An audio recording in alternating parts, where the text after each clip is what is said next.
नमस्कार सगळ्यांना. श्रीराम जय राम जय जय राम. रात्री इडलीचं भिजू घातलं होतं.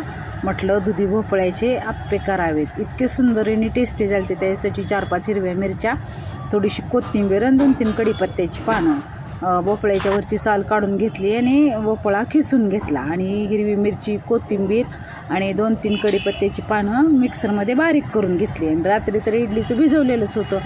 मग काय तुम्हाला इडलीचं भिजवलेलं कसं बॅटर माहीतच असतं. त्यामुळं मग होती इडलीचं भिजवलं म्हणल्यावर खिसून घेतलेला भोपळा आणि मोठ्या पळ्यानी अंदाज 2 मोठ्या पळ्या मी इडलीचं भिजवलेलं बॅटर घेतलं. त्याच्यात चवीनुसार मीठ टाकलं आणि जे हिरवी मिरची, कढीपत्ता आणि कोथिंबीर घालतं ना मिक्सरमधून, ते चांगलं मिक्स करून घेतलं. ते सुंदर झालते ना. दुधी भोपळ्याचे आप्पे म्हटलं तरी चालतं. सगळ्या भाज्यांचं तेल लावलं, गरम करून ठेवतं. सगळ्याला असं तेल लावून घेतल्यानंतर ते की छान. आणि तुम्हाला सांगते, मिठाचे करायचे तर काय मिठाचे करा. मग इतके सुंदर आणि टेस्टी ते मुलांसाठी चटपट झटपट म्हटलं तर.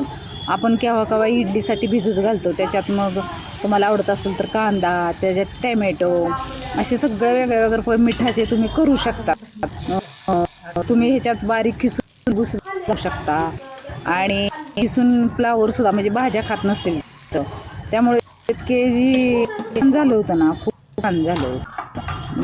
मग यात ओतून घेतलं पात्रात. मग मी टाकून ठेवली.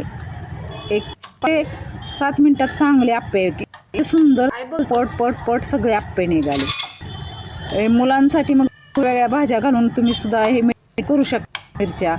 मिरच्या घालायच्या नाहीत, मग करायचं नाही. मग सगळे आप्पे इतके जी छान निघाले ना, खूपच छान झाले.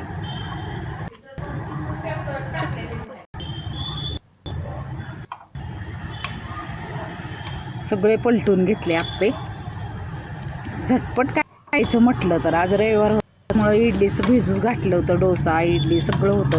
एकदा हा बॅटर भिजू घातला की मग असं सेव केलं. इतकं छान साधी आणि झटपट म्हटलं की मग आज सुचलं मला करावं. म्हटलं दुधी भोपळ्याचे आप्पे, असे सुंदर टेस्टी दुधी भोपळ्याचे आप्पे.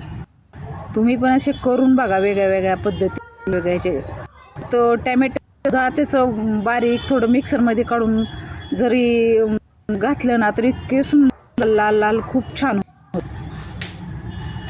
आणि कढीपत्त्यामुळे इतकी चव जी छान आली होती ना. 2 पानं मी घातली होती त्याच्यात. इतकी छान लागत टेस्ट पत्त्याच्या. ह्याच्यात म्हणजे मुलांच्या पोटात जातात ना, भात आहे. त्यामुळे मग हे